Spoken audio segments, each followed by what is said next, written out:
Hey guys, it's Erik, owner of Farpoint Farms, and today we'll be discussing how simple it is to replace the engagement cable for your walk-behind tiller.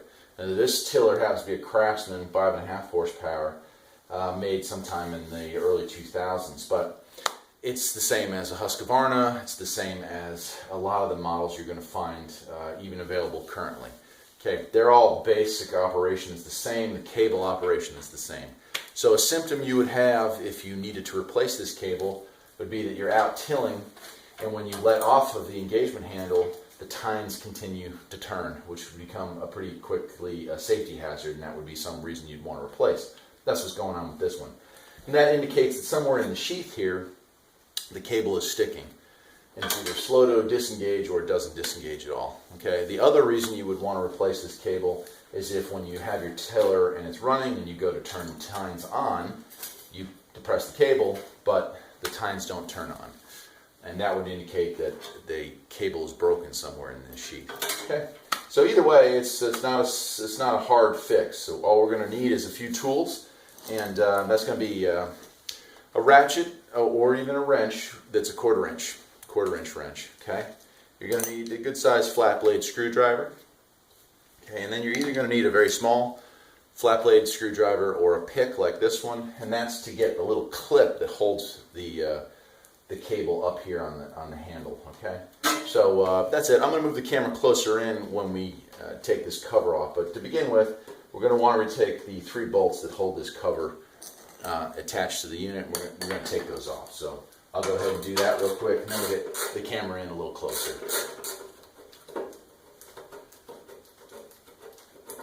And this unit has seen a lot of use over the years. It's going on, I think it's 2001 model, so it's got a lot of years on it, but it still works, still use it. And I've replaced a few items along the way, but overall I'd say I'm very pleased with its performance.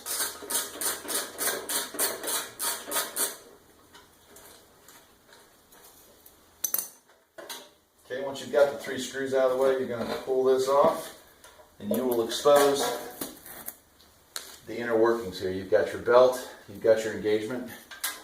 Okay, look, as you can see, mine does not disengage. That cable is just dried out. So we're going to be replacing this cable, and that will fix that.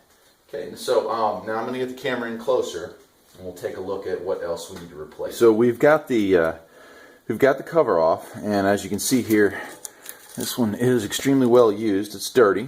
It's a good opportunity to clean all this stuff up. If you got rust, take a brush and knock it off, or lubricate the pivot points. Okay. Now, if you're going to be replacing your belt, the process at this point is extremely simple. And I'm going to take the belt off of this one just to get it out of the way so I can show you the rest of the job. But that's it. not too difficult.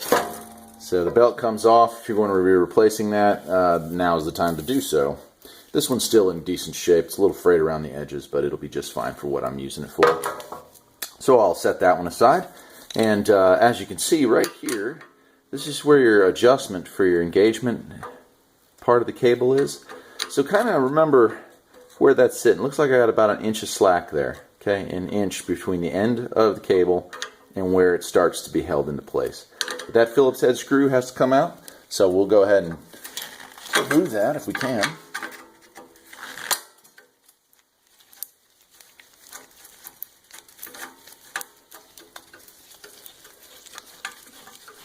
And you don't have to take it all the way off, just loosen it up enough that you can slide that out from underneath there. And then down here you have a little hook. Take that off, and there it is. You see the hook there? Just remember the direction that it went in. It comes in from behind. If you put it in this way, you could rub the belt on that spring. Okay, so the bottom's disconnected. Now, before I move the camera, I'm going to go ahead and hook the bottom back up with my new cable. And this isn't necessary, but just so I don't have to move the camera around very often, I'm going to go ahead and take my new cable. I'm going to hook it back through there. Okay, and then I'm going to slide it up in there, and we'll make a rough adjustment here. Again, it's not necessarily going to be the right location on this new cable because stretching occurs, but I'm going to set it at about 1 inch, and I'm going to tighten this back down. Once we get everything back together, we can readjust that cable, but for right now, that's a good starting point. Now I'm going to move the camera up and I'll show you how to take the other half off here. Looks fairly visible on the camera. I hope you can see it here, but this right here is a little clip. You're going to take your little screwdriver, trying to do this and don't lose this. I'm going to rotate that until it faces upwards so I can pry it. There it is. We're just going to pry that up, hopefully without losing it.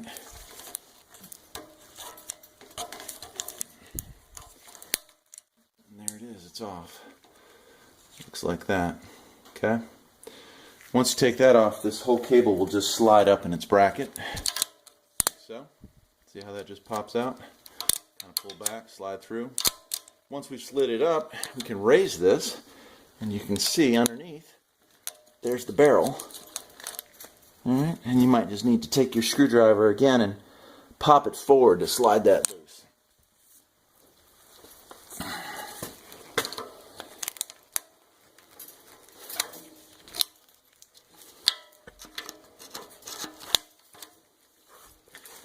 Okay, see how it slid forward?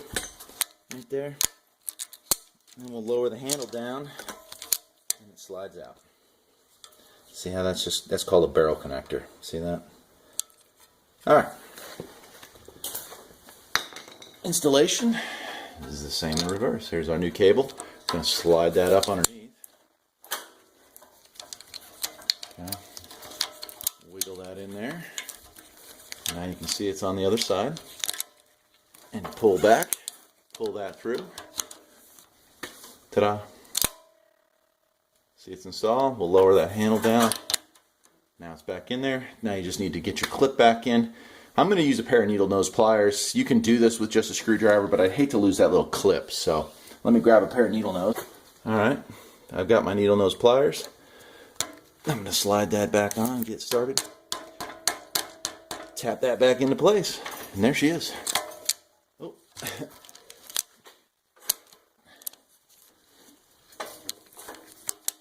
Right. Now I don't have the tension of the belt on there, so it doesn't want to stay down, or it doesn't want to pop back up, but the tension of the belt will cause that to pop right back up, okay? But that's how simple that is. Now let's go back over. I'll reinstall the belt. We'll squirt a little oil on any of the moving parts, put the cover back on, and that should be that. So now, there's a little clip holder over here on the side. Just go ahead and snap that back in there. And now we have this, and if you want to or need to, you can squirt a little oil. And I'll get the flashlight so you can see where I'm talking about here. But this is the pivot point down here, right? And you can see I've already put a little oil in there. But that can also get stiff with time. The oil or grease that's in there dries up. So you can take a little WD-40 or a little oil, squirt that in there, and work that a few times, and that'll help that out too, right? So let's go ahead and reinstall our belt. And if you're replacing it, now you're putting your new one on, right? Alright, and there we go. The belt is on. It's got a little downward tension. Now I'm going to, right? Well, that feels pretty good, doesn't it? When I let off, it's definitely got enough slack. When I tighten it down, definitely feels tight enough. Wow. That's it. Pretty crazy, huh? So you could take this to a repair shop and they'd probably charge you, I don't know, 80 plus parts for the hour that they're going to charge you to take this cover off, replace the belt, replace that cable. Or for, I think I got this for like $11 or $12 off of Amazon. You can get a belt for the same. So for $25, you can do it yourself, and it takes you about 15 to 20 minutes. That's it. I'm going to reinstall the covers here. And when you're reinstalling the covers, get all the bolts started before you tighten any one of them all the way down. That's a little mechanic trick for you.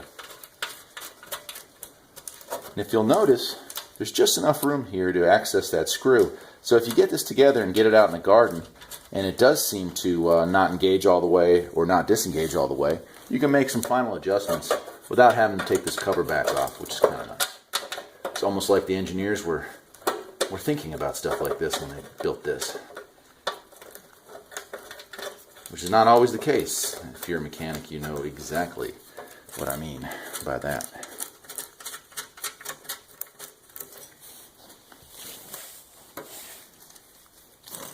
Okay, so now that I've got all three started, I'm going to go around and just tighten them all down so this thing doesn't rattle up a storm.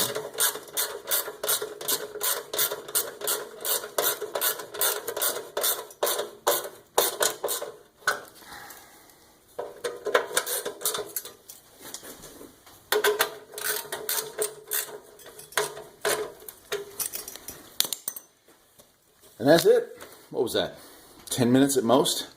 So with a few hand tools, a little bit of credit card swiping on Amazon or eBay, and yeah, less than a half hour for sure, you can have a job like this done. Save yourself the trouble of having it taken, throw it in the back of your car or truck, drive it down to a repair facility, leave it with them for 2 weeks, and get it back in exactly the same condition that it is right now. So that's it. I am Erik, owner of Farpoint Farms. Hope you enjoyed this video. I'll be doing a review on this little tiller here in a couple weeks. I've already tilled the garden with the big pull behind that I have, but we do a smaller garden, and we use this one for that, as well as touch up to keep the weeds down during the summertime. So hope you enjoyed the video. If you did, please subscribe. Many more outdoor garden equipment and farming equipment videos to come. And if you have a request for me, by all means shoot me an email or leave it in the comments below, and I will get to it as soon as possible, as long as I have the equipment. Take care.